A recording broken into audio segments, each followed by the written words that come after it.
Bismillahirrahmanirrahim. Assalamualaikum warahmatullahi wabarakatuh. InsyaAllah pada kesempatan yang berbahagia ini kita akan sama-sama berusaha untuk mengambil faedah-faedah dari surat Al-Kahfi. Apa tujuan Allah membuat kisah Ashabul Kahfi ini? Kata Allah, Allah sebutkan, "Wa kadzalika a'tharna 'alaihim liya'lamu anna wa'dallahi haqq." Demikianlah kami menjadikan mereka bertemu dengan Ashabul Kahfi tersebut. Kenapa? Liya'lamu anna wa'dallahi haqq wa anna as-sa'ata la raiba fiha. Agar mereka tahu bahwasanya janji Allah adalah benar dan bahwasanya hari kiamat itu ada. Disebutkan bahwasanya mereka penghuni negeri tersebut setelah 300 tahun ini, mereka ragu tentang adanya hari kiamat. Ada yang mengatakan tidak ada hari kiamat, ada yang mengatakan hari kiamat, ada yang mengatakan yang dibangkitkan cuma ruh, jasad tidak. Maka Allah buat cerita Ashabul Kahfi untuk membuktikan bahwasanya hari kiamat mudah bagi Allah. Ini orang-orang Allah tidurkan 300 tahun dan Allah bangkitkan mereka sebagaimana sedia kala. Sebagai contoh kecil dari mungkinnya hari kiamat. Maka Allah mengatakan, "Wa kadzalika a'tharna 'alaihim liya'lamu." Kami jadikan mereka bertemu dengan Ashabul Kahfi agar mereka mengetahui bahwasanya janji Allah itu benar dan bahwasanya hari kiamat tidak diragukan. Idh yatanaza'una bainahum amrahum. Setelah mereka meninggal, terjadilah berdialog di antara mereka. Faqalu bunu 'alaihim bunyana. Mereka mengatakan, kita bangunkan bangunan di atas kuburan mereka. Rabbum a'lamu bihim. Qala alladziina ghalabu 'ala amrihim lanattakhidanna 'alaihim masjida. Maka orang-orang yang memiliki kekuasaan mengatakan kita bangun di atas kuburan mereka masjid. Ini dijadikan dalil oleh ahlul bid'ah bahwasanya boleh membangun masjid di atas apa? Kuburan. Dan yang paling bagus membantah mereka Ibnu Katsir, dan lebih bagus lagi adalah Al-Qurtubi rahimahullahu taala. Imam Al-Qurtubi rahimahullah terkadang membantah pemikiran-pemikiran sesat. Termasuk dalam tatkala surat Al-Kahfi dia bantah tentang orang-orang sufi yang berdalil dengan firman Allah, "Idz qamu faqalu rabbuna." Tatkala mereka berdiri kemudian mereka berkata, "Rabbuna rabbus samawati wal ard." Sebagian orang-orang sufi menjadikan ini dalil bahwasanya berzikir sambil berdiri, sambil joget.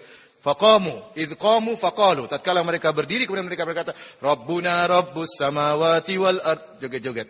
Kata ini enggak nyambung, kata siapa? Al-Qurtubi dalam tafsirnya. Mufassir yang ma'ruf. Atau sampaikan perkataan Ibnu Katsir rahimahullahu taala. Kita katakan bahwasanya bantahan terhadap pendalilan dengan ayat ini, syariat terdahulu kalau menyelisih syariat kita, maka yang dipakai syariat kita. Terlalu banyak dalil dari as-sunnah menyebutkan Allah melaknat orang-orang yang membangun masjid di atas kuburan orang-orang saleh, di atas kuburan para nabi. Kata Nabi sallallahu alaihi wasallam, "Laknatullah 'alal yahud wan nasara ittakhadhu qubur anbiya'ihim masajida." Allah melaknat orang-orang Yahudi dan Nasrani, mereka menjadikan kuburan-kuburan nabi mereka sebagai masjid. Dalam hadis yang lain kata Nabi sallallahu alaihi wasallam, "Ulaika idza mata fihim rajulun salih banaw ala qabrihi masjidah." Mereka itu orang-orang kalau ada orang saleh yang meninggal, dibangunlah masjid di atasnya. Ini dalil terlalu banyak akan hal ini. Lantas bagaimana dengan ayat ini? Kita katakan itu syariat terdahulu dan berbeda dengan syariat yang sekarang. Ini yang pertama. Yang kedua, lihat Allah mengatakan qala alladziina ghalabu ala amrihim. Berkatalah orang-orang yang memegang kekuasaan. Kita tahu biasanya orang-orang yang memegang kekuasaan adalah orang-orang yang zalim. Ada isyarat bahwasanya mereka adalah orang-orang yang zalim. Kemudian para ahli tafsir telah menyebutkan mereka ini adalah orang-orang yang ragu tentang adanya hari kiamat. Kemudian sehingga tatkala perbuatan tersebut bukan muncul dari orang-orang mukmin, maka tidak bisa dijadikan dalil. Kapan kita bisa menjadikan suatu kisah itu dalil? Kalau disebutkan itu merupakan perbuatan orang-orang mukmin atau ada pujian dari Allah Subhanahu wa taala tentang perbuatan tersebut, maka itu merupakan dalil. Ternyata tidak dilakukan oleh orang-orang mukmin, tapi orang-orang yang ragu tentang hari kiamat. Kemudian itu pun syariat terdahulu. Ikhwani fillah wa tifidin azanillahu yakum. Kemudian Allah Subhanahu wa taala berfirman, "Sayaquluna thalathatun rabi'uhum kalbuhum." Maka ada khilaf di antara mereka, yaitu orang-orang Yahudi. Orang-orang Yahudi yang nanya kepada Nabi tentang kisah Ashabul Kahfi, mereka ternyata tidak mengetahui kisah Ashabul Kahfi secara detail. Buktinya mereka sendiri khilaf. Di antara mereka ada yang mengatakan Ashabul Kahfi 3 orang, yang keempat anjing mereka.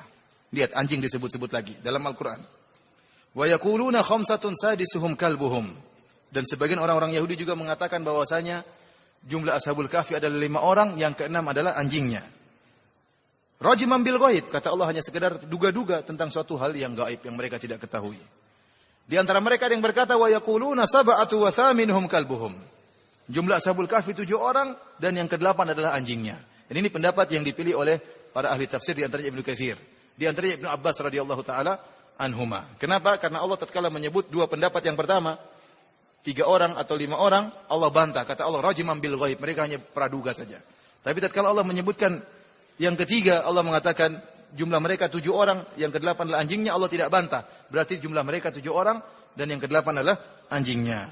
Qur rabbi a'lamu bi'iddatihi ma ya'lamuhum illa qalil. Katakanlah, Rabbku lebih tahu tentang jumlah mereka. Katakanlah wahai Muhammad kepada orang-orang Yahudi, Rabbku lebih tahu tentang jumlah mereka dan tidak ada yang mengetahui kecuali cuma sedikit orang. Kata Ibnu Abbas, wa ana minal qalil, saya termasuk sedikit orang yang tahu jumlah mereka 7 orang dan yang ke-8 adalah anjingnya. Perhatikan kata Allah, fala tumari fihim illa mira'an zahira wa la tastafti fihim minhum ahada. Janganlah engkau berdebat dengan mereka wahai Muhammad, dengan orang-orang Yahudi, kecuali perdebatan yang ada dalilnya. Kalau perdebatan tanpa ada sandaran, maka tidak usah berdebat, tidak ada faedahnya.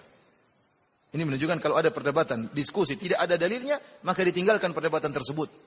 Tidak perlu hanya debat kusir, hanya ingin mencari menang, tidak ada dalilnya maka tinggalkan. Demikianlah kajian kita pada kesempatan kali ini. Wabillahi taufik. Assalamualaikum.